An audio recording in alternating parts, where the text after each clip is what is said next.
How would you feel about eating meat that's been sprayed with chemicals? As the government looks to strike a post-Brexit trade deal, there's concern that chlorinated chicken from the United States could become available here in the UK. But the National Farmers Union wants food standards enshrined in law to stop low-quality meat flooding our markets. So should chlorinated chicken be banned from the UK altogether? Well, with us this morning, Tom Harwood from the centre-right-wing political blog Guido Fawkes, depending on your preference, who thinks the trade deal will benefit everyone, sees no issue with chlorinated chicken. And Nick Dearden is from Global Justice Now, an activist group campaigning against any food like this being included in a trade deal. Very good morning to you both.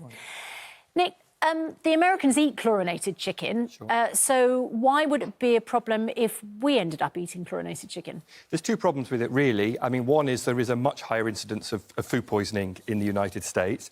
But the second one is the animal welfare that the chlorine is concealing. It's not the chlorine itself that's the problem. It's the fact that it allows chickens to be stored in horrific conditions. I mean, they're not able to move. They're like the living dead, these chickens. They have sores where there should be feathers. They're living in their own waste. They're unable to peck or eat. They really are in horrific conditions, pumped with antibiotics and other things that allow them to live in conditions like that and not die. Some of them are so unnaturally large that their hearts give out, their legs give out. And we have much, much higher standards of animal welfare here, and we don't use those kind of intensive chemicals. And so if you allowed this kind of food into the British market, British farmers who have massively increased their standards over recent years would be completely unable to compete. Tom, why would you ever want to eat a chicken that's been kept in those sorts of conditions? Well, I think we're underestimating what battery farming looks like in this country. It's not pretty. We all know... Never mind battery farming. We're talking about battery farming in the United States. Well, exactly. But we know that the case is that it's not lovely and luscious green fields for those chickens. And there are cheaper chickens that are kept in less humane conditions, and there are free-range chickens that are kept in much nicer conditions. And it should be for the consumer to choose. Yeah, but Tom, we don't have to spray our chickens with chlorine. No, but we spray our salads with chlorine. Nasty... but with all respect to the lettuce, I'm not worried about the conditions, that, the way that lettuce is treated. The thing is that chickens are kept in such intensive conditions in American farms that, unfortunately, the spread of the bacteria and the incidence of the bacteria is so great that the chlorine gets rid of it or covers it up when it's then put to market. Well, perhaps it would be a good idea to import some of those more clean practices over to this country, because look at Campylobacter, for example. It's almost 10 times the rate of incidence in the US than it is over here. There are certain diseases that are much more prevalent in Europe than there are in America, because the Americans are more clean at that last stage. So, Nick, do we really need to clean up our own house before we let the American chicken in? Well, I'm not saying that things couldn't get better in this country. Of course they could. I mean, there's no question that chickens are also kept in bad conditions in this country. But really, it's a different standard in the United States. And it's not just chicken. I mean, you look at something like baby food. I mean, baby food is very well regulated in this country.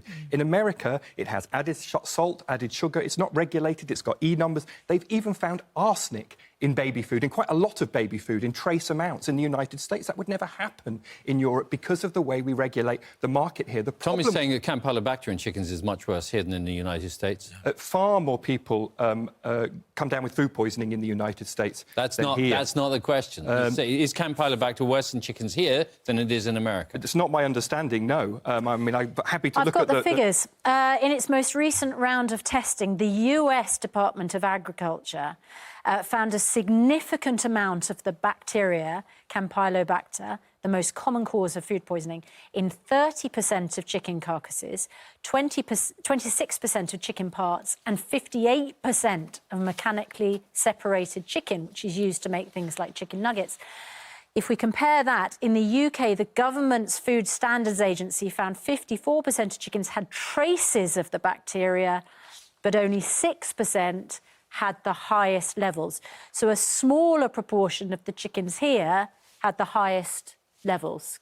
But when we look at people who actually come down with the disease or with the infections, it's much higher in the UK, or rather in Europe, than it is in America. And if we look at these European practices, it's not so long ago that we were all eating horse. Let's be real about the situation in the European Union. It's not this land of milk and honey that it's being presented as. And actually, anyone who's been to America, who's eaten American food, knows that it's not this disaster zone that's being portrayed. I think there's a lot of xenophobia, actually, in this argument. We're trying to make America seem scary and Europe seem wonderful. It's not the case. Why do we want to be importing chicken from America in the first place when there's plenty of it here anyway? Well, I think that's just if we're going to go down that argument with almost anything on trade, we might as well become North Korea. It's just a question, and but seriously, well, why would we when we have comparative advantage? Let's go back to Adam Smith. The reason why countries rose up from the dire situations that we were all in 300 years ago is because we started to trade with one another. That's the reason that we would want to import. People want to import American chicken is because it's cheaper. Well, Isn't that it can drive quality, it can drive standard, it can drive down price, it can do all of these things. And actually, what the key thing here is labelling. As long as people have that choice between going to a shop, buying American chicken, buying British chicken, that could be really good because we can compete on quality, not just price. Nick, you might have an issue with the quality and the standards, but it is true that this will be cheaper. And for Brits who want cheap food and cheap chicken and access to, you know, a good quality protein at a cheaper price, you would be denying them that option. But the problem is, of course, you can make anything. I mean, you know, make it in slave labour. You can make anything cheaper if you want to. If you want to drive down standards enough. Crass comparison. No, it's not a crass comparison. Actually, the workers' rights at some of these chicken farms are absolutely horrific because people also end up getting sprayed with all sorts of chemicals and so on. Of course, I've been to America. Have you eaten chicken in America? Yes, I've eaten chicken in America. So what was the issue there? You didn't come down with any sort of but there is a higher likelihood I would have done. That's not true. The problem is it is true, and the problem is the animal welfare of the chickens, the cows, the pigs. I mean, pigs, for example, in America are routinely fed with stuff that is banned in Russia and China. Right? This is not just European standards. American standards are absolutely rock bottom. European scientists actually disagree with European politicians on this. The EU's own scientists have said that there's no problem with washing chickens in chlorine, and yet there's a political argument because of basically ideological campaigners. It's not about the science, and what the British government said just last week is that in trade will be governed by science, not by activists. Which is not genetic modification. That's what that means. It's a shorthand for genetically modified foods coming into this country. Are you against, for example, golden rice that has Yes, I am against You're it. against I am against it because it allows corporations to control the food system. OK, let's stay with chicken and not go to rice yet. But I'm sorry, this is an anti-scientific argument. The Farmers' Union are worried about British farmers. They're producing good quality, high-standard chicken that doesn't need to be washed in chlorine.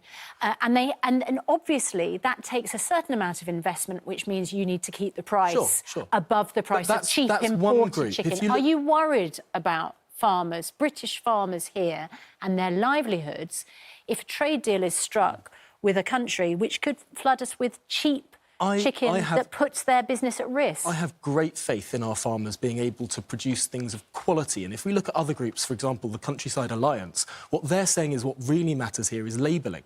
As long as people know where their food comes from, they think that British farmers will be able to sell that high-quality British food. And you're eating chicken, it's not going to say on it, is it, this is chlorinated? No, but I think if I went to McDonald's, I'd think that the chicken would probably be on less quality than if I went to a high-class restaurant. That's the way that price signals work. And actually, the key thing about how packaging works in the European Union at the moment is we don't know where a lot of this food comes from. You can buy chicken, for example, that says it's come from Ireland, and all it has to be done is packaged in Ireland, and actually it can come from much further afield within the European Union. But within the EU. Right, but that's different. There is a huge difference of quality within that area, and if we look at what a group like the Countryside Alliance is saying, it's not saying we should keep out new food to our market, it's saying it should be labelled clearly. But the American negotiators, the American businesses who are pushing for this to come into our markets are pushing against labelling. It is in the US negotiating objectives for a deal with Britain that our labelling is wrong. They actually don't want our food to be labelled like this. They're saying you can't influence consumer behaviour through this kind of labelling. Accepting that this is a negotiation, there's give and take, and I think it's a benefit to consumers in this country if we're allowing people to buy food from all over the world, and then perhaps our side would argue for clearer labelling. Nick, That's how these things work. What do you think the effect on British farmers might be... I mean, British consumers may well want cheaper chicken. And they might want the choice. If I can get very cheap chicken that's chlorinated, I'll buy it happily, they might think, as long as it's labelled. As long as it's labelled, which is the first problem. The second problem is... Actually, there might be a lot of consumers who don't care whether it's labelled or not. They just want cheap chicken. But the second problem is if it's full of antibiotics and so on, which a lot of American food is, that's actually having a major impact on the usefulness of antibiotics long-term in our whole medical system.